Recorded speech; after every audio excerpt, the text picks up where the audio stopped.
এটা যদি আমরা হাত দিই তাহলে গরম লাগবে, ধোঁয়া বেরোচ্ছে, তোমরা দেখতে পাচ্ছ, দেখতে পাচ্ছ?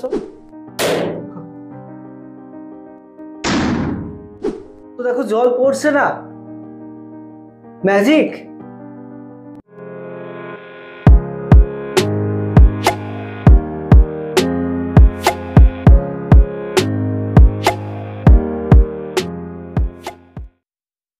তো বন্ধুরা, তোমাদের জন্য নিয়ে চলে এসেছি ক্লাস 6 ভূগোলের আবহাওয়া ও জলবায়ু এই চ্যাপ্টারটা। হ্যালো বন্ধুরা, আমি Argha and welcome to Argha and Soms classes, the heart of learning. তো এই ভিডিওতে আমরা আলোচনা করব আবহাওয়া ও জলবায়ু এই চ্যাপ্টারটা নিয়ে। আচ্ছা, এরকম আমরা প্রায়ই দেখে থাকি, দেখবে যে আবহাওয়া বেশ ভালো আছে, ওয়েদার বেশ ভালো আছে, আকাশ পরিষ্কার, এরকম আমরা দেখে থাকি। আবার কিছুক্ষণ পরই বা কিছু ঘন্টা পরই হয়তো হয়ে যেতে পারে আকাশে মেঘ, প্রচুর মেঘ, বৃষ্টি, তাই তো? তো দেখো, আবহাওয়া বা ওয়েদার যে কোনো সময় বদলে যেতে পারে, তাই না? এক্ষুনি আকাশ পরিষ্কার, আবার কিছুক্ষণ পরই হয়তো মেঘ, ঝড় বৃষ্টি হয়ে যেতে পারে। তো এই আবহাওয়া আসলে কি? তো দেখো, এই ছবিতে দেখো, এখানে দেখো কিছু ছবি আমরা দেখতে পাচ্ছি।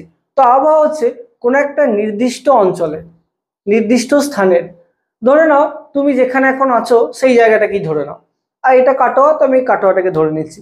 তো নির্দিষ্ট স্থানের নির্দিষ্ট সময়ের, তো তুমি যে মুহূর্তে ভিডিওটা দেখছো সেই সময়টাকে ধরে নাও।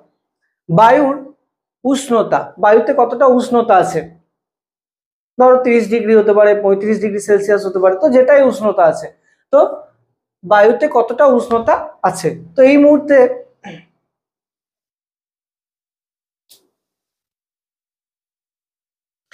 মুহূর্তে দেখো 33 ডিগ্রি সেলসিয়াস তাপমাত্রা আছে, তোমরা দেখতে পাচ্ছ কিনা দেখো, 33 ডিগ্রি সেলসিয়াস তাপমাত্রা আছে। তাহলে বায়ুর উষ্ণতা বলতে কতটা উষ্ণতা আছে। বায়ুর আর্দ্রতা, বায়ুতে কতটা জলীয় বাষ্প আছে। বায়ু প্রবাহ, কতটা জোরে বায়ু প্রবাহিত হচ্ছে, হাওয়া দিচ্ছে কতটা। মেঘাচ্ছন্নতা, আকাশে মেঘ আছে কিনা। তো এই সমস্ত বিষয়কে একসঙ্গে যদি আমরা দেখি, বা এই সব অবস্থাকে একসঙ্গে নিয়ে হয় কোন আবহাওয়া। তাহলে বায়ুর উষ্ণতা, আর্দ্রতা, মেঘাচ্ছন্নতা, বায়ু প্রবাহ, বায়ুর চাপ, এই সব অবস্থাকে একসঙ্গে নিয়ে হয় আবহাওয়া কোন একটা নির্দিষ্ট স্থানে। তাহলে আবহাওয়া বোঝা গেল। তাহলে এই ধরো এখনই কিরকম তাপ উষ্ণতা আছে, কিরকম বায়ু প্রবাহ আছে, মানে কতটা বাতাস প্রবাহিত হচ্ছে, কতটা বায়ুতে জলীয় বাষ্প আছে, আকাশে মেঘ আছে কিনা, এই সব কিছুকে যদি আমরা একসঙ্গে দেখি, এই সব কিছুকে নিয়েই হয় কোন একটা স্থানের আবহাওয়া। বোঝা গেল? তাহলে এবার জলবায়ু কি? জলবায়ু হচ্ছে কোন একটা বড় অঞ্চলের, ধরে নাও গোটা পশ্চিমবঙ্গের 30 থেকে 35 বছরের আবহাওয়ার গড় অবস্থা, মানে 30 থেকে 35 বছর ধরে পশ্চিমবঙ্গের আবহাওয়াকে ভালো করে দেখা হবে, এবং তারপরে বিবেচনা করা হবে যে সেখানে কিরকম আবহাওয়া থাকছে, এবং সেটাই হচ্ছে পশ্চিমবঙ্গের জলবায়ু। তাহলে কোন একটা বড় অঞ্চলের 30 থেকে 40 বছরের আবহাওয়ার গড় অবস্থা হচ্ছে জলবায়ু।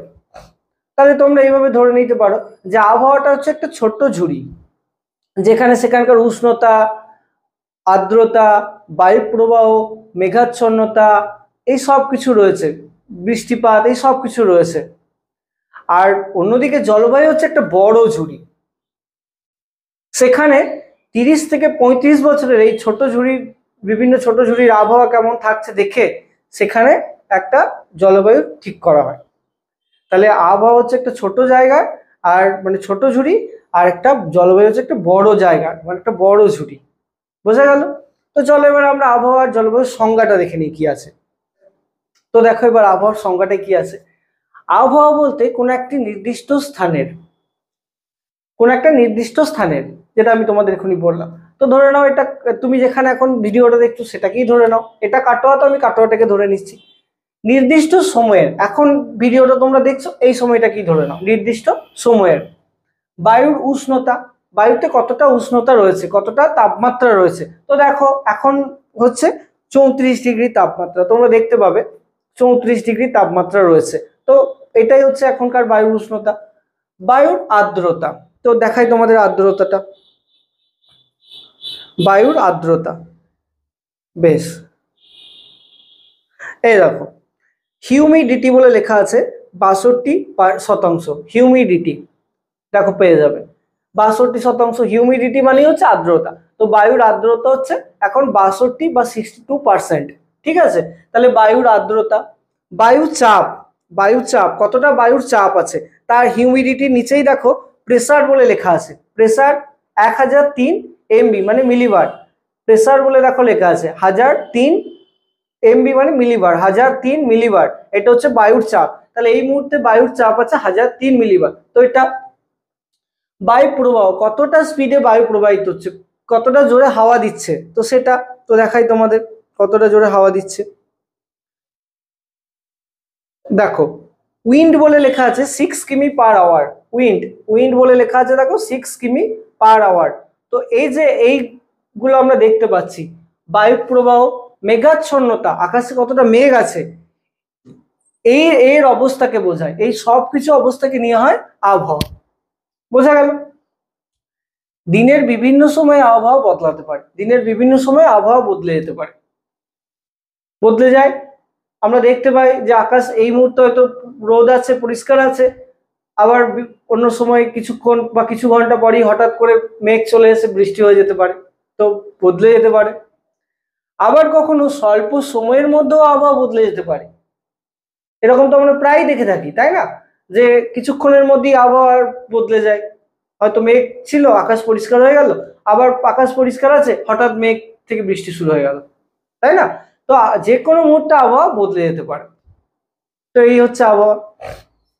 চলো এবার আমরা দেখি জলবায়ু কি।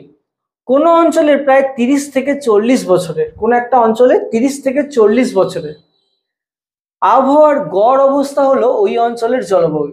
আবহাওয়ার যে গড় অবস্থা, সেখানে সেই একটা বড় অঞ্চলে 30 থেকে 35 বছর কেমন আবহাওয়া থাকছে, তার যে একটা গড় অবস্থা, সেইটাকেই বলা হয় জলবায়ু। বোঝা গেল? কোন অঞ্চলের জলবায়ু বছরের পর বছর প্রায় একই রকম থাকে, কোন একটা অঞ্চলের জলবায়ু বছরের পর বছর একই রকম থাকে। যেমন ধরো পশ্চিমবঙ্গের জলবায়ু, এটা বছরের পর বছর তো একই রকম আছে। এখানে যখন গ্রীষ্মকাল হওয়ার গ্রীষ্মকাল হয়, যখন শীতকাল হওয়ার শীতকাল হয়। যেমন ধরো এই মার্চ, এপ্রিল, মে, জুন, এগুলো হচ্ছে গ্রীষ্মকাল। প্রত্যেক বছর এই সময় গ্রীষ্মকাল হয়, তাই না? এমন তো হয় না যে এই মার্চ, এপ্রিল, মে, জুন এই মাসগুলি কোনোবার শীতকাল হলো, কোনোবার গ্রীষ্মকাল হলো, এরকম হয় না। কিন্তু প্রত্যেকবারই কিন্তু এই সময় গ্রীষ্মকালই থাকে। আবার ডিসেম্বর, জানুয়ারি, ফেব্রুয়ারি এগুলো শীতকাল থাকে। প্রতি বছরে এগুলো এই সময় শীতকাল থাকে। তো পশ্চিমবঙ্গের যে জলবায়ু, সেটা বছরের পর বছর প্রায় একই রকমই আছে, তাই না? তো জলবায়ু বছরের পর বছর প্রায় একই রকম থাকে। আবার আমরা যদি অন্যদিকে যাই, ধরো কাশ্মীরে, সেখানে এক রকমের জলবায়ু, সেখানে বেশি সময় বছরে ঠান্ডা থাকে। তো একটা বড় অঞ্চলে পেরিয়ে গেলে তবে জলবায়ু পরিবর্তন হয়। তাহলে জলবায়ু বছরের পর বছর একই রকম থাকে। যেমন পশ্চিমবঙ্গের জলবায়ু ক্রান্তীয় মৌসুমী প্রকৃতির। পশ্চিমবঙ্গের যে জলবায়ু, সেটাকে বলা হয় ক্রান্তীয় মৌসুমী প্রকৃতির। এটা একটা শর্ট প্রশ্নের জন্য তোমাদের ইম্পর্টেন্ট দিয়ে দিতে পারে, যে পশ্চিমবঙ্গের জলবায়ুকে কি জলবায়ু বলা হয়, কি প্রকৃতির জলবায়ু বলা হয়। পশ্চিমবঙ্গের জলবায়ু হচ্ছে ক্রান্তীয় মৌসুমী জলবায়ু। আমাদের ভারতবর্ষের জলবায়ু হচ্ছে ক্রান্তীয় মৌসুমী জলবায়ু। ঠিক আছে, পশ্চিমবঙ্গ এবং ভারত দুটোই হচ্ছে ক্রান্তীয় মৌসুমী জলবায়ু আমাদের এখানকার জলবায়ু। তাহলে এটা মনে রাখবে। তাহলে আবহাওয়া এবং জলবায়ু কি বোঝা গেল? ওকে, বেশ। এবার আমরা আবহাওয়া জলবায়ুর পার্থক্য সম্পর্কে আলোচনা করব।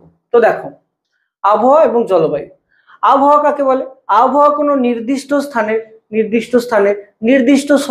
নির্দিষ্ট সময়ের বায়ুমণ্ডলের বিভিন্ন উপাদানের অবস্থা। বায়ুমণ্ডলের বিভিন্ন উপাদান মানে এই উষ্ণতা, আর্দ্রতা, মেঘাচ্ছন্নতা, বায়ু প্রবাহ, এইগুলোই আর কি। বায়ুর চাপ, এই সমস্ত অবস্থা, উপাদানের অবস্থা, সেটাই হচ্ছে আবহাওয়া। এখনই আমরা দেখলাম। জলবায়ু কি? জলবায়ু হলো কোনো অঞ্চলের 30 থেকে 35 বছরের আবহাওয়ার গড় অবস্থা। কোনো একটা অঞ্চলের 30 থেকে 35 বছরের আবহাওয়ার গড় অবস্থা। ওকে, সংজ্ঞা দুটো তোমরা একটু মুখস্থ করে নিও। আবহাওয়া প্রতিদিন এমনকি প্রতি মুহূর্তে বদলায়। আবহাওয়া প্রতিদিন এমনকি প্রতি মুহূর্তে বদলে যেতে পারে, তাই না? আমরা দেখতে পাই যে আবহাওয়া যে কোনো সময় বদলে যেতে পারে। জলবায়ু প্রতিদিন বদলায় না, জলবায়ু কিন্তু প্রতিদিন বদলায় না, তাই না? আবহাওয়া স্বল্প পরিসরে পরিবর্তিত হয়। স্বল্প পরিসর মানে হচ্ছে অল্প জায়গায়। ধরো তুমি, এমন আমরা দেখে থাকি যে এখন এখানে ধরো বৃষ্টি হচ্ছে না, দূরে কোনো একটা অন্য কোনো গ্রামে বা আশেপাশে কোনো শহরে বৃষ্টি হতে পারে। এরকম আমরা দেখে থাকি যে এখানে হয়তো বৃষ্টি হচ্ছে না, অন্য জায়গায় কোনো একটা বন্ধুকে ফোন করলাম, দেখা গেল যে সেখানে বৃষ্টি হচ্ছে। তো এরকম হয়। তো আবহাওয়া স্বল্প পরিসরে পরিবর্তিত হয়। জলবায়ু বিস্তৃত অঞ্চল ভেদে পরিবর্তিত। জলবায়ু কিন্তু একটা অনেক বড় একটা অঞ্চল পেরিয়ে গেলে তবে পরিবর্তিত হবে। যেমন ধরো পশ্চিমবঙ্গের জলবায়ুটা একরকম, আবার যদি আমরা রাজস্থানে যাই সেখানে একরকমের জলবায়ু দেখতে পাবো, আবার যদি আমরা কাশ্মীরে যাই সেখানে একরকমের জলবায়ু দেখতে পাবো। তো জলবায়ু একটা বড় অঞ্চল পেরিয়ে গেলে তবে পরিবর্তন হয়, আর আবহাওয়া কিন্তু একটা ছোট অঞ্চল পেরিয়ে গেলেই পরিবর্তন হতে পারে, অন্য বদলে যেতে পারে। ঠিক আছে, তাহলে আবহাওয়া প্রতি মুহূর্তে বদলায়, জলবায়ু প্রতি মুহূর্তে বদলায় না। আবহাওয়া অল্প অঞ্চল পেরিয়ে গেলেই পরিবর্তিত হতে দেখা যায়, জলবায়ুর ক্ষেত্রে একটা বড় অঞ্চল পেরিয়ে গেলে তবে পরিবর্তন হয়। ঠিক আছে, তো এই পার্থক্যটা একটু মনে রাখবে, এটা ইম্পর্টেন্ট, পরীক্ষায় অনেক সময় দিয়ে দেয়। ওকে, এইবার আমরা যে আবহাওয়ার বিভিন্ন উপাদানগুলোকে দেখলাম, উষ্ণতা, আর্দ্রতা, বায়ুপ্রবাহ, মেঘাচ্ছন্নতা, এইগুলো সম্পর্কে এক এক করে আমরা ডিটেলসে পড়বো। তো দেখো, প্রথমে আছে বায়ুর উষ্ণতা। যে বায়ুতে যে উষ্ণতা, ধরো এই মুহূর্তে আমরা দেখলাম 33°C তাপমাত্রা রয়েছে, তো সেই উষ্ণতাটা কিভাবে বায়ুতে আসে? তো দেখো, সেই উষ্ণতার যে মূল উৎস সেটা হচ্ছে সূর্য, আমরা জানি। তো সূর্যের যে পুরো তাপমাত্রা বা যতটা উষ্ণতা আছে ততটা কিন্তু পৃথিবীতে আসে না, ততটা যদি আসে তাহলে পৃথিবী একদম এক নিমেষের মধ্যে ভস্ম হয়ে যাবে, জ্বলে একদম ছাই হয়ে যাবে। তো সূর্যের 200 কোটি ভাগের মাত্র 1 ভাগ পৃথিবীতে আসে। 200 কোটি ভাগ, সূর্যের যে টোটাল তাপমাত্রা বা উষ্ণতা সেটা 200 কোটি ভাগের মাত্র 1 ভাগ পৃথিবীতে আসে। তাহলে বুঝতে পারছো কত সূর্যের তাপ কত বেশি, তার মাত্র কতটুকু আমাদের পৃথিবীতে আসে, তাই আমাদের এত গরম লাগে। সেই 1 ভাগ তাপ পৃথিবীতে আসে, 200 কোটি ভাগের 1 ভাগ, সেইটাকে বলা হয় আগত সৌর বিকিরণ। মানে আগত মানে আসছে, সেই জন্য সেটাকে বলা হয় আগত সৌর বিকিরণ বা ইনসোলেশনও বলা হয়। আগত সৌর বিকিরণ বা ইনসোলেশন। তাহলে কি হলো, সূর্যরশ্মি 200 কোটি ভাগের মাত্র 1 ভাগ পৃথিবীতে আসে, একেই বলা হয় আগত সৌর বিকিরণ বা ইনসোলেশন। বোঝা গেল? এইবার যে 1 ভাগ আসে সেটাকে আমরা 100% ধরে নেব। এই 1 ভাগ তাপটাকে আমাদের 100%, কারণ ওইটা 1 ভাগটাই তো পৃথিবীতে আসছে, তাহলে পৃথিবীর কাছে ওইটাই 100%, তাই তো? তাহলে সেই 1 ভাগটাকে আমরা 100% ধরে নিলাম। তাহলে তার মধ্যে আবার 34% তাপ, 34% তাপ, 34 ভাগ তাপ বিভিন্ন মেঘ, ধূলিকণা এইসবের দ্বারা বিকিরিত হয়ে আবার মহাশূন্যে ফিরে যায়। এইসবের দ্বারা বাধা পেয়ে বা বিকিরিত হয়ে আবার মহাশূন্যে ফিরে যায়। এই তাপটার দ্বারা পৃথিবীর ভূপৃষ্ঠ বা বায়ুমণ্ডল উত্তপ্ত হয় না। এইটাকে বলা হয় অ্যালবেডো। এটাকে বলা হয় অ্যালবেডো। বাকি 66% বা 66 ভাগ তাপ পৃথিবীতে আসে, বাকি 66 ভাগ তাপ পৃথিবীতে আসে। একে বলা হয় কার্যকরী সৌর বিকিরণ। এর দ্বারাই কি হচ্ছে, ভূপৃষ্ঠ এবং সংলগ্ন বায়ুমণ্ডল উত্তপ্ত হচ্ছে, তাই একে বলা হয় কার্যকরী, মানে এটা কাজ করছে, কার্যকরী সৌর বিকিরণ। তাহলে বুঝতে পারছো সূর্যের কতটুকু তাপমাত্রাতে বায়ুমণ্ডল বা ভূপৃষ্ঠ উত্তপ্ত হচ্ছে, মাত্র এই 66% তাপে। তাহলে একবার চিন্তা করো যে সূর্যের তাপ তাহলে কত হবে, বুঝতে পারছো? বেশ, তাহলে যেটা আসছে সূর্য থেকে মাত্র 200 কোটি ভাগের 1 ভাগ, সেটা হচ্ছে আগত সৌর বিকিরণ। তার মধ্যে সেটাকে আমরা 100% ধরে নিলে 34% আবার ফিরে চলে যাচ্ছে, সেটাকে বলা হচ্ছে অ্যালবেডো। বাকি 66% তা ভূপৃষ্ঠ এবং সংলগ্ন বায়ুমণ্ডলকে উত্তপ্ত করছে, একে বলা হচ্ছে কার্যকরী সৌর বিকিরণ। ওকে, এবার আমরা পড়বো তাপমাত্রা বা তাপ সম্পর্কে। তো দেখো, তাপ কি? তো দেখার আগে তোমাদের একটা প্র্যাকটিক্যালি আমি দেখাই। তো এটা দেশলাই আমি জ্বালবো।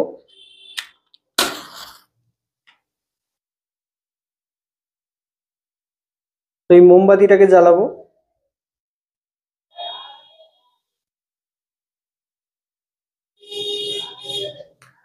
তো দেখো, এই যে মোমবাতিটা জ্বলছে, তো এর থেকে কি উৎপন্ন হচ্ছে, তাপ উৎপন্ন হচ্ছে। এটা যদি আমরা হাত দিই তাহলে গরম লাগবে, তাই তো? হাত দিলে কি লাগবে, গরম লাগবে। তাহলে দেখো বলছে তাপ হলো এক প্রকার শক্তি, এটা এক প্রকার শক্তি। তাপ হলো এক প্রকার শক্তি, এটা কি এক প্রকার শক্তি যা কোনো বস্তুকে উত্তপ্ত করে। এটা কি করে, এই তাপ এই শক্তিটা কি করে, কোনো বস্তুকে উত্তপ্ত করে। তুমি এখানে হাত দাও, গরম লাগবে। তাহলে কি করছে, বস্তুকে উত্তপ্ত করছে, গরম করছে। তুমি হাত দাও, গরম লাগবে। তাহলে কি করছে, বস্তুকে উত্তপ্ত করছে। তাপ হলো এক প্রকার শক্তি যা কোনো বস্তুকে উত্তপ্ত করে। তাপমাত্রা, তো এটা হলো তাপ। তাহলে তাপ হলো এক প্রকার শক্তি যা কোনো বস্তুকে উত্তপ্ত করে। এবার তাপমাত্রা কি জানবো। তাপমাত্রা বা উষ্ণতা হলো তাপের পরিমাপ। এই যে ধরো এই মোমবাতিটা জ্বলছে, এটাকে যদি আমরা থার্মোমিটার দিয়ে চেক করি যে কতটা এর মধ্যে তাপমাত্রা আছে, তো ধরো দেখা গেল এর মধ্যে 150 ডিগ্রি কি 200 ডিগ্রি সেলসিয়াস তাপমাত্রা রয়েছে। তাহলে এইটা হচ্ছে, এই যে কতটা এর মধ্যে তাপ রয়েছে, এইটাকে বলা হবে তাপমাত্রা বা উষ্ণতা। তাপের পরিমাপ, কতটা তো পরিমাণ তাপ আছে এর মধ্যে। এই যে বলছে তাপের পরিমাপ, কতটা তাপমাত্রা এর মধ্যে আছে, 200 ডিগ্রি আছে না 250 ডিগ্রি আছে না 300 ডিগ্রি আছে, যাই আছে, যতটা আছে সেইটাই হচ্ছে এই মোমবাতির এই আগুনটার তাপমাত্রা, এইটার তাপমাত্রা। তাহলে তাপমাত্রা বা উষ্ণতা হলো তাপের পরিমাপ। এইটাকে যদি আমরা মাপি যে কতটা উষ্ণতা এর মধ্যে আছে, কতটা তাপ এর মধ্যে আছে, সেইটা হবে এর তাপমাত্রা বা উষ্ণতা। বোঝা গেল। তাহলে তাপ হলো এক প্রকার শক্তি যা কোনো বস্তুকে গরম করছে, আর তাপমাত্রা হচ্ছে এর মধ্যে কতটা পরিমাণ তাপ আছে। বোঝা গেল, তাপ আর তাপমাত্রা। ওকে, বেশ। এবার এই তাপমাত্রা বা উষ্ণতা মাপা হয় থার্মোমিটারের যন্ত্রের সাহায্যে, থার্মোমিটার যন্ত্র সাহায্যে। তো এরকম হচ্ছে থার্মোমিটার। থার্মোমিটারের মধ্যে পারদ থাকে, এই যে লাল অংশটা হচ্ছে পারদ। তো উষ্ণতা বেশি হলে পারদটা উপরের দিকে উঠে যায়, আবার উষ্ণতা কমে গেলে পারদটা নিচের দিকে নেমে যায়। তো থার্মোমিটার দুই রকমের হয়, একটা হচ্ছে সেলসিয়াস থার্মোমিটার, একটা হচ্ছে ফারেনহাইট থার্মোমিটার। সেলসিয়াস থার্মোমিটারে জল বরফে পরিণত হয়, অর্থাৎ জল থেকে বরফ হয় 0 ডিগ্রি সেলসিয়াসে, 0 ডিগ্রি সেলসিয়াসে। আর জল বাষ্পে পরিণত হয়, মানে জল ফুটে বাষ্প হয় 100 ডিগ্রি সেলসিয়াসে। ওকে, জল বরফে পরিণত হয় 0 ডিগ্রি সেলসিয়াসে, আর জল বাষ্পে পরিণত হয় 100 ডিগ্রি সেলসিয়াসে। অন্যদিকে আরেকটা তাপ থার্মোমিটার হচ্ছে ফারেনহাইট, যেখানে জল বরফে পরিণত হয় 32 ডিগ্রি ফারেনহাইটে। ওকে, 32 ডিগ্রি ফারেনহাইট। আর জল বাষ্পে পরিণত হয় 212 ডিগ্রি ফারেনহাইটে। তো এগুলো একটু মনে রাখবে, সেলসিয়াসে কত ডিগ্রিতে জল বরফ হয়, বাষ্প হয়, ফারেনহাইটে কত ডিগ্রিতে জল বরফ হয়, কত ডিগ্রিতে বাষ্পে পরিণত হয়। তো এটাই মনে রাখবে। ওকে, তো এই গেল তাপমাত্রা এবং তাপ সম্পর্কে। এবার আছে বায়ুর আর্দ্রতা। আমরা যে আবহাওয়ার সংজ্ঞাটা পড়লাম, সেখানে বায়ুর উষ্ণতা ছিল, বায়ুর আর্দ্রতা ছিল। তো বায়ুর আর্দ্রতা, তো বায়ুর আর্দ্রতা কি, তো দেখো, তো এটা বলার আগে আমি তোমার একটু চা খেয়ে নিই। তো এটার মধ্যে চা আছে। ওকে, তো চাটা গরম আছে।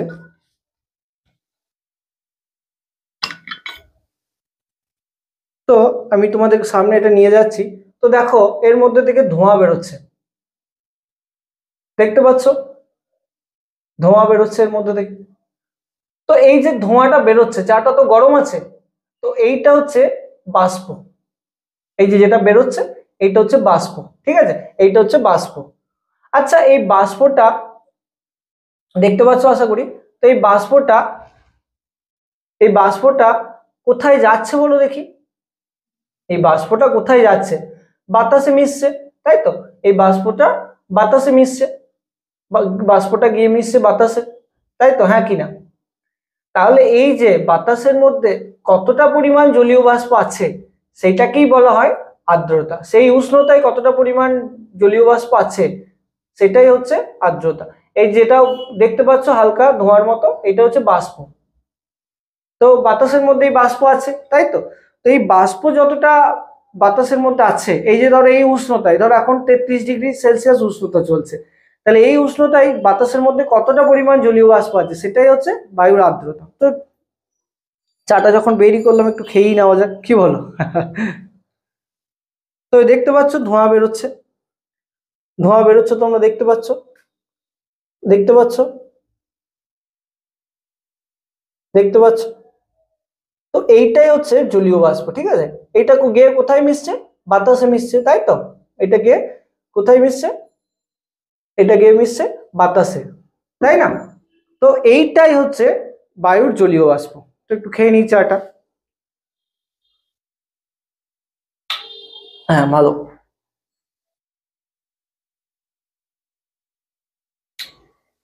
ওকে,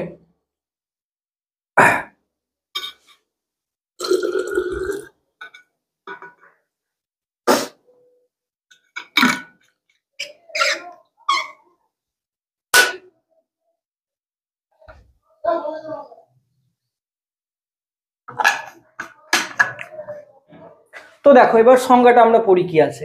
নির্দিষ্ট উষ্ণতায়, যে এখন যে উষ্ণতাটা চলছে 33 হোক 34 হোক সেইটাই, নির্দিষ্ট পরিমাণ বায়ুতে এই যে ধরো ঘরের মধ্যে যে বাতাস রয়েছে এটা কি ধরে নিলাম, যে পরিমাণ জলীয় বাষ্প থাকে, এই যে যেটা দেখলে চা থেকে যেটা বাষ্পের মতো বেরোলো এটাই হচ্ছে জলীয় বাষ্প, যে পরিমাণ জলীয় বাষ্প থাকে সেটাই ওই বায়ুর উষ্ণতা, সেই বায়ুর আর্দ্রতা। তাহলে নির্দিষ্ট উষ্ণতায় নির্দিষ্ট পরিমাণ বায়ুতে যতটা পরিমাণ জলীয় বাষ্প আছে, জলীয় বাষ্প কিভাবে হয়, সূর্যের তাপে বা উত্তাপে জল বাষ্পে পরিণত হয়। এই যেমন চাটা গরম আছে বলে সেটা বাষ্পে পরিণত হলো, তো যে কোনো জল উত্তপ্ত হলেই বাষ্পে পরিণত হয়। তো সেই যে যতটা পরিমাণ জলীয় বাষ্প আছে নির্দিষ্ট উষ্ণতা এবং নির্দিষ্ট পরিমাণ বায়ুতে, সেটাই ওই বায়ুর আর্দ্রতা। বোঝা গেল? তো বায়ুর মধ্যে আর্দ্রতা আছে। এবার এই আর্দ্রতা মাপা হয় এই যন্ত্রটার সাহায্যে, এই যন্ত্রটাকে বলা হয় হাইগ্রোমিটার। কি বলা হয়? হাইগ্রোমিটার। তাহলে বায়ুর আর্দ্রতা মাপা হয় হাইগ্রোমিটার যন্ত্রের সাহায্যে, হাইগ্রোমিটার যন্ত্রের সাহায্যে। ওকে, এবার আসি বায়ুচাপে। তো এরও প্র্যাকটিক্যাল উদাহরণ তোমাদের দেখাবো। তো আমি একটা বেলুন নেব। তো আচ্ছা, এই বেলুনটাকে আমি ফার্স্টে ফোলাই, ঠিক আছে, তারপরে তোমাদের আবার বলছি।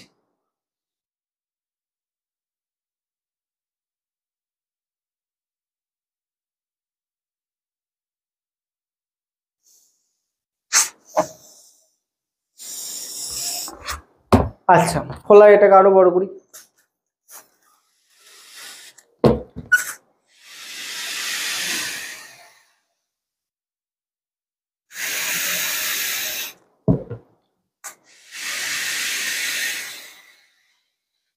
আচ্ছা, এই যে ধরো বেলুনটা ফুললো, এটা কিভাবে ফুললো?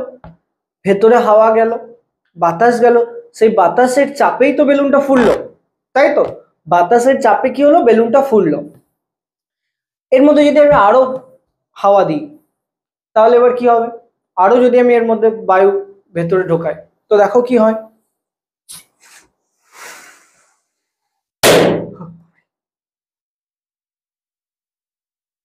তো বেলুনটা ফেটে গেল।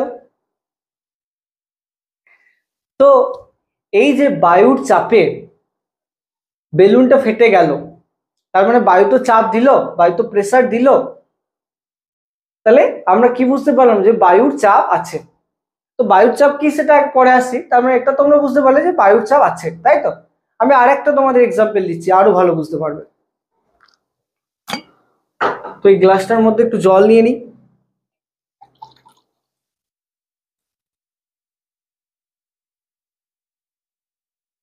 আচ্ছা, নিয়ে নিলাম। এর উপরে একটা পেপার আমি রাখবো, এটা একটা পেপার, একটু মোটা নর্মাল পেপার, এটাকে আমি এর উপরে রাখছি। ওকে, এর উপরে রাখছি। এইবার এইবার এটাকে যদি আমি উল্টে দিই, উল্টে দিলাম, ভেতরে জল আছে, তারপর যদি আমি হাতটাকে সরিয়ে নিই, তো দেখো জল পড়ছে না। ম্যাজিক?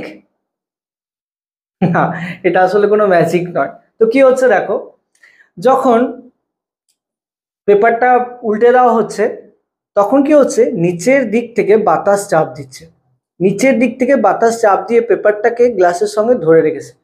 তাই এতটা পরিমাণ জল থাকা সত্ত্বেও পেপারটা নিচের দিকে পড়ছে না, নিচের দিকে বাতাস চাপ দিচ্ছে। ফলে কি হচ্ছে, পেপারটা গ্লাসের সঙ্গে আটকে রয়েছে। তো এর থেকেও আমরা বুঝতে পারি যে বায়ুর চাপ আছে, এবং কতটা পরিমাণ আছে বুঝতে পারছো তো, যে এতটা পরিমাণ জলকেও একটা সামান্য পেপার ধরে রাখছে। বোঝা গেল? তো তোমরা ওই পরীক্ষাটা তোমাদের বন্ধুদের সাথে করে ম্যাজিক দেখাতে পারো, তারপরে তোমরা কারণটা বলে দিও, তাই না? ঠিক আছে। এইবার বায়ুর চাপ কি সেটা একবার দেখে নিয়ে এসো সংজ্ঞায়। প্রতি একক ক্ষেত্রফলে, বায়ুর ওজনকে বলে বায়ুর চাপ, প্রতি একক ক্ষেত্রফল। তো ধরে নাও আমার এই হাতটা হচ্ছে 1 একক ক্ষেত্রফল, 1 একক ক্ষেত্রফল। ওকে, এই হাতের ওপরে তো বাতাস আছে, বাতাস সব জায়গাতেই আছে, বাতাস আছে। তো এই হাতের ওপর যতটা পরিমাণ বাতাস আছে ততটা পরিমাণ সে চাপ দিচ্ছে হাতের ওপর, হ্যাঁ কি না? দিচ্ছে। তাহলে একেই বলা হবে বায়ুর চাপ, একেই বলা হবে, এই যতটা পরিমাণ বায়ু আছে এর উপর, যতটা তার ওজন, তাকেই বলা হবে বায়ুর চাপ। বোঝা গেল? তাহলে প্রতি একক ক্ষেত্রফলে বায়ুর ওজনকে বলে বায়ুর চাপ। ক্লিয়ার? বায়ুর চাপ দুই প্রকার, উচ্চচাপ এবং নিম্নচাপ। উচ্চচাপ আর নিম্নচাপ কি? উচ্চচাপ অর্থাৎ কোন একটা জায়গায় যদি বায়ু বা বাতাসের পরিমাণ বেশি থাকে তাহলে সেখানে বায়ুর চাপও বেশি হবে, বাতাস বেশি থাকলে বাতাসের ওজন বেশি হবে, তাহলে বায়ুর চাপও বেশি হবে, সেটাকে বলা হয় উচ্চচাপ। উচ্চচাপ। অন্যদিকে কোনো একটা অঞ্চলে যদি বাতাস বা বায়ু কম থাকে সেখানে বাতাসের ওজনও কম হবে, তাকে বলা হবে নিম্নচাপ। ঠিক আছে? এই নিম্নচাপ কথাটা তোমরা অনেক সময় শুনে থাকবে, টিভিতে খবরে শুনে থাকবে যে নিম্নচাপ হয়েছে, 2 দিন বা 3 দিন আগামী ঝড় বৃষ্টি হতে পারে, এরকম আমরা শুনে থাকি। তো নিম্নচাপ আসলে এটাই যে বাতাস কম আছে, ফলে সেখানে বায়ুর চাপও কম আছে। কেন উচ্চচাপ হয়, কেন নিম্নচাপ হয়, সেসব পরবর্তীকালে তোমরা 7-8 তোমরা জানতে পারবে। তবে বাতাসের দু রকমের চাপ হয়, উচ্চচাপ এবং নিম্নচাপ। এবং একটা জিনিস বলে দিই, বাতাস সবসময় উচ্চচাপ থেকে নিম্নচাপের দিকে যায়। ঠিক আছে? বেশি চাপ থেকে কম চাপের দিকে যায়, উচ্চচাপ থেকে নিম্নচাপের দিকে যায়। সেই জন্য দেখবে নিম্নচাপ যেখানে থাকে সেখানে ঝড় বৃষ্টি এগুলো বেশি হয়। কেন? নিম্নচাপ মানে তো বাতাস নেই, কম আছে, তাহলে উচ্চচাপ থেকে বাতাস সেখানে খুব দ্রুত গতিতে যায়, তখন ঝড় বৃষ্টি এগুলো হয়। বোঝা গেল? বেশ। এবার এই বায়ুর চাপ মাপা হয় 14 ব্যারোমিটার এই যন্ত্রের সাহায্যে। কি যন্ত্রের সাহায্যে? 14 ব্যারোমিটার এই যন্ত্রের সাহায্যে বায়ুর চাপ মাপা হয়। বোঝা গেল? ওকে, তাহলে এই গেল বায়ুর চাপ। এবার আসি বায়ু প্রবাহ। আমরা অনেক সময় বলে থাকি যে আজকে খুব সুন্দর হাওয়া দিচ্ছে, বা কোনোদিন হাওয়া না দিলে বলি আজকে একদমই হাওয়া নেই, তো এরকম আমরা বলি। তো এটাই হচ্ছে বায়ু প্রবাহ। তো হাওয়া দেওয়া না দেওয়া এটাই বায়ু প্রবাহ। তো দেখো, ভূপৃষ্ঠের সমান্তরালে আমাদের যে ভূপৃষ্ঠ, মানে যে আমাদের মাটি, যে ভূপৃষ্ঠ যেখানে আমরা দাঁড়িয়ে আছি, সেই ভূপৃষ্ঠের সমান্তরালে, ভূপৃষ্ঠের সমান্তরালে বায়ুর প্রবাহ হলো বায়ু প্রবাহ। বায়ু যে বয়ে যাচ্ছে, ভূপৃষ্ঠের সমান্তরালে বায়ু বয়ে যাচ্ছে, এইটাই হচ্ছে বায়ু প্রবাহ। ভূপৃষ্ঠের সমান্তরালে বায়ু প্রবাহিত হচ্ছে, তাকেই বলা হয় বায়ু প্রবাহ। ওকে, তাহলে এই যে দেখো ভূপৃষ্ঠ, এটা ছবিতে দেখো, এই যে এটা হচ্ছে ভূপৃষ্ঠ। তাহলে ভূপৃষ্ঠের সমান্তরালে যে বায়ু প্রবাহিত হচ্ছে, এই যে এইদিকে বায়ু প্রবাহিত হচ্ছে, ফলে গাছের পাতাগুলো এইদিকে আছে, প্রবাহিত হচ্ছে, এটা হচ্ছে বায়ু প্রবাহ। আচ্ছা, বায়ু প্রবাহিত হয় বলে কিন্তু গাছের পাতা নড়ে, এমন নয় যে গাছের পাতা নড়ে বলে হাওয়া দেয়, অনেকে ভাবে হয়তো, কিন্তু না, সেটা নয়। বায়ু প্রবাহিত হয় বলেই কিন্তু গাছের পাতাগুলো নড়ে। বায়ু যদি প্রবাহিত না হয় তাহলে গাছের পাতা নড়ে না। ঠিক আছে? তাহলে বায়ু যেদিকে প্রবাহিত হয় ভূপৃষ্ঠের সমান্তরালে, সেটাই হচ্ছে বায়ু প্রবাহ। বেশ। এবার বায়ু গতিবেগ মাপা হয় অ্যানিমোমিটার যন্ত্রের সাহায্যে। অ্যানিমোমিটার যন্ত্রের সাহায্যে, এই যে এটা ধরো অ্যানিমোমিটার যন্ত্র, বায়ুর গতিবেগ মাপা হয়, কতটা স্পিডে বায়ুটা যাচ্ছে সেটা মাপা হয় অ্যানিমোমিটার যন্ত্রের সাহায্যে। আর বায়ু প্রবাহের দিক, কোন দিকে বায়ুটা যাচ্ছে, পূর্ব দিকে, পশ্চিম দিকে, উত্তর দিকে না দক্ষিণ দিকে, সেইটা মাপা হয় বাত পতাকা নামক যন্ত্রের সাহায্যে। এই দেখো, এটা বাত পতাকা, এখানে দেখো লেখা আছে ইস্ট, ওয়েস্ট, সাউথ, নর্থ, পূর্ব, পশ্চিম, উত্তর, দক্ষিণ। তো এটার সাহায্যে এটা বোঝা যায়। তাহলে বায়ুর গতিবেগ অ্যানিমোমিটার, বায়ু প্রবাহের দিক বাত পতাকা। ওকে, বোঝা গেল? এবার আসি মেঘাচ্ছন্নতা ও বৃষ্টিপাত। আকাশে মেঘ আছে কিনা? এই মুহূর্তে আকাশে মেঘ নেই, পরবর্তীকালে থাকতেও পারে। তো দেখো কি বলছে, আকাশে মেঘের পরিমাণের পরিমাপে আকাশে কতটা মেঘ আছে, বেশি আছে, কম আছে, নাকি নেই, সেটাই হলো মেঘাচ্ছন্নতা। আকাশে মেঘের পরিমাণের কতটা মেঘ আছে পরিমাপি, সেটা পরিমাপ করাই হলো মেঘাচ্ছন্নতা। বোঝা গেল? বেশ। এবার মেঘ থেকেই বৃষ্টি হয়, সেই বৃষ্টিপাত মাপা হয় এই যন্ত্রটার সাহায্যে, সেটাকে বলা হয় রেন গজ। তো দেখো এই যন্ত্রটা, এটা খুব 5 সেন্টিমিটার, 10 সেন্টিমিটার, 20, 30, 40 সেন্টিমিটার পর্যন্ত দেওয়া আছে।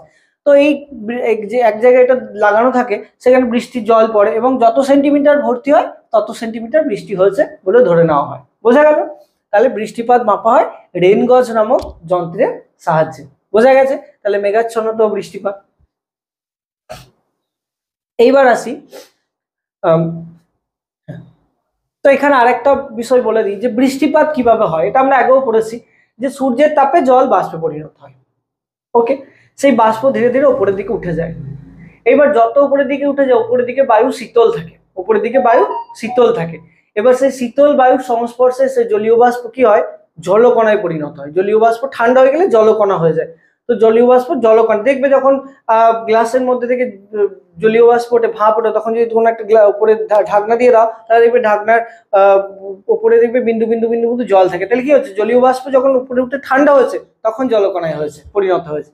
ঠিক আছে, তো জলীয় বাষ্প ঠান্ডা হয়ে জলকণায় পরিণত হয়, উপরে গিয়ে ঠান্ডা হয়ে জলকণায় পরিণত হয়। এরপর আশেপাশে বিভিন্ন ধূলিকণা, লবণ কণা, এই সমস্ত কঠিন পদার্থের সাথে মিশে মেঘ তৈরি হয়। এবার মেঘ হয়ে ভেসে ভেসে বেড়ায়।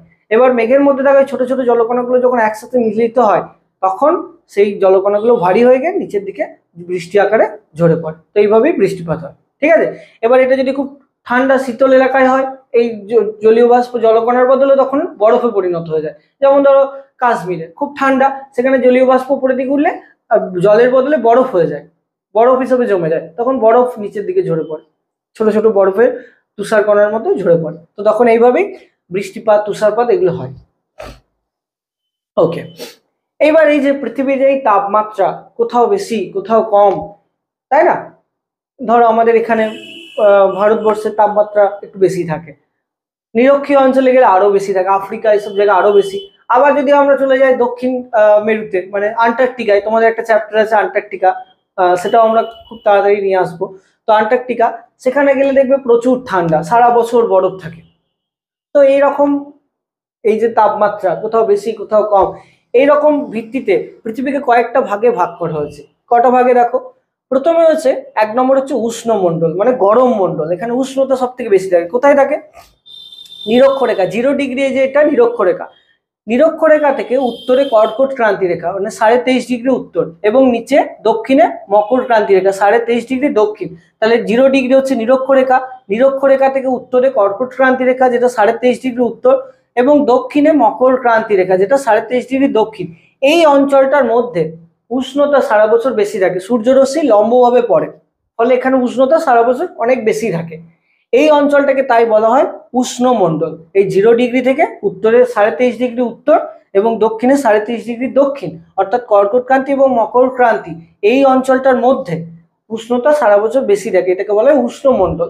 ওকে, এবার দেখো এই 23.5 ডিগ্রি উত্তর থেকে 66.5 ডিগ্রি দক্ষিণ, অর্থাৎ কর্কট ক্রান্তি থেকে সুমেরু বৃত্তরেখা, কর্কট ক্রান্তি থেকে সুমেরু বৃত্তরেখা, আবার নিচের দিকে 23.5 ডিগ্রি দক্ষিণ, অর্থাৎ মকর ক্রান্তি থেকে 23.5 ডিগ্রি 66.5 ডিগ্রি দক্ষিণ, অর্থাৎ কুমেরু বৃত্তরেখা। এই অঞ্চল দুটোর মধ্যে 23.5 ডিগ্রি উত্তর থেকে 66.5 ডিগ্রি উত্তর, 23.5 ডিগ্রি দক্ষিণ থেকে 66.5 ডিগ্রি দক্ষিণ, এই দুটো অঞ্চলের মধ্যে সারা বছর তাপমাত্রা মাঝামাঝি থাকে। সূর্যরশ্মি একটু তির্যক বা বাঁকা ভাবে পড়ে, একটু বাঁকা ভাবে পড়ে, ফলে এখানে তাপমাত্রা মাঝামাঝি থাকে, খুব গরমও হয় না খুব ঠান্ডাও হয় না। তাই এই অঞ্চলটাকে বলা হয় নাতিশীতোষ্ণ মণ্ডল, না শীত না গরম, না শীত না গরম। উত্তরের দিকটাকে উত্তর নাতিশীতোষ্ণ মণ্ডল, নিচেরটা দক্ষিণ নাতিশীতোষ্ণ মণ্ডল। বোঝা গেল? ওকে, এবার আমরা চলে যাব একদম 66.5 ডিগ্রি উত্তর থেকে একদম উত্তর মেরু, অর্থাৎ 90 ডিগ্রি উত্তর, 66.5 ডিগ্রি উত্তর থেকে একদম উত্তর মেরু 90 ডিগ্রি উত্তর। আবার নিচের দিকে 66.5 ডিগ্রি দক্ষিণ থেকে একদম দক্ষিণ মেরু 90 ডিগ্রি দক্ষিণ। তাহলে 66.5 ডিগ্রি উত্তর, এটা হচ্ছে সুমেরু বৃত্তরেখা, আর 90 ডিগ্রিটা হচ্ছে সুমেরু, সুমেরু বৃত্তরেখা থেকে সুমেরু, আর এদিকে 66.5 ডিগ্রি দক্ষিণটাকে বলা হয় কুমেরু বৃত্তরেখা, সেখান থেকে 90 ডিগ্রি দক্ষিণটাকে বলা হয় কুমেরু। তাহলে কুমেরু বৃত্ত থেকে কুমেরু, এই অঞ্চলটার মধ্যে সূর্যরশ্মিরা খুবই তির্যক ভাবে যাচ্ছে, খুবই বাঁকা ভাবে যাচ্ছে, খুব অল্প পৌঁছায়। তাই এই দুটো অঞ্চলে সারা বছর প্রচন্ড ঠান্ডা থাকে, তাই এই অঞ্চলটাকে বলা হয় হিমমণ্ডল। হিম মানে বরফ, একদম প্রচন্ড ঠান্ডা বলে এটাকে হিমমণ্ডল বলা হয়। তাহলে দেখো পৃথিবীতে মোট তিনটে অ্যাকচুয়ালি কিন্তু 5টা তাপ মণ্ডল সৃষ্টি হয়েছে: উষ্ণমণ্ডল, উত্তর নাতিশীতোষ্ণ মণ্ডল, দক্ষিণ নাতিশীতোষ্ণ মণ্ডল, উত্তর হিমমণ্ডল, দক্ষিণ হিমমণ্ডল। বোঝা গেল? তো এই তিনটে, বা আমরা যদি সবগুলোকে ধরি তাহলে এই 5টা বায়ুমণ্ডল, তাপমণ্ডল সৃষ্টি হয়েছে। ওকে, এটা মনে রাখবে।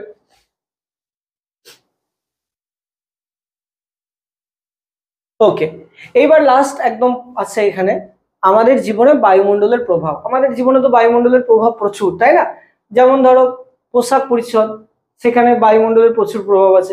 আমাদের এখানে গরম বলে আমরা হালকা ঢিলেঢালা পোশাক পরি, আবার যেখানে ধরো প্রচুর ঠান্ডা, কাশ্মীরে যদি যাও সেখানে এইরকম পোশাক পরে গেলে কিন্তু হবে না, সেখানে সোয়েটার মোটা জ্যাকেট পরে যেতে হবে, প্রচন্ড ঠান্ডা। আবার যদি তুমি চলে যাও রাজস্থানে, প্রচন্ড গরম, সেখানে আবার আরো পাতলা পোশাক পরতে হবে। তো তাহলে পোশাক পরিচ্ছদের উপর জলবায়ুর প্রভাব আছে। খাবার, আমাদের ধর পশ্চিমবঙ্গে বেশি কি হয়, ধান হয়, তাই আমরা বেশিরভাগ ভাত খাই। আবার ধরো যেখানে বেশি গম উৎপন্ন হয় সেখানে মানুষ রুটি খায়, যেমন পাঞ্জাবে বেশি গম উৎপন্ন হয়, সেখানে পাঞ্জাবের লোকেরা রুটি খায়। তাহলে জলবায়ু তো কি চাষবাস হবে সেটা ঠিক করে। এখানে যেরকম ওয়েদার সেখানে ধান বেশি হয়, জলবায়ু যেরকম সেখানে ধান বেশি হয়, তাই আমরা ভাত খাই। তাহলে খাবারের উপরও জলবায়ুর প্রভাব রয়েছে, তাই না? তারপরে ধরো তাহলে চাষবাসের উপর জলবায়ুর প্রভাব রয়েছে। তারপরে ধরো পোশাক পরিচ্ছদের উপর জলবায়ুর প্রভাব রয়েছে। মানুষের জীবিকা, এখানে চাষবাস ভালো হয়, মানুষ চাষবাস করে, পরিবহন ভালো হয়, যাতায়াত ভালো হয়, জলবায়ুতে চাষবাস ভালো হয় তো ফলে মানুষ চাষবাস করে। আবার যেখানে ধরো চাষবাস ভালো হয় না সেখানে মানুষ অন্যান্য কাজের সঙ্গে যুক্ত হয়। তো মানুষের পোশাক পরিচ্ছদ, জীবিকা, খাওয়া দাওয়া অনেক কিছুই জলবায়ুর উপর নির্ভর করে, তাই না? তো এই হচ্ছে জলবায়ুর উপর মানুষের আমাদের জীবনের উপর জলবায়ুর প্রভাব। ওকে, তো এই ভিডিওতে এই পর্যন্তই। ভিডিওটা কেমন লাগলো নিচে অবশ্যই কমেন্ট করে জানিও, তোমাদের কমেন্টগুলো আমাদের অনেক মোটিভেট করে। আর ভিডিওটা যদি ভালো লেগে থাকে এবং একটু উপকার হয় তো প্লিজ আমাদের চ্যানেলটাকে সাবস্ক্রাইব করে নিও এবং পাশে থাকা বেল আইকনটাকে প্রেস করে অল নোটিফিকেশন অন করে নিও। আর সেই সঙ্গে ভিডিওটা বন্ধুদের সাথে শেয়ার করতেও ভুলো না, কারণ শেয়ার করলে জ্ঞাन बढ़े और इसके साथ प्यार भी शेयर करते रहिए। Thank you so much.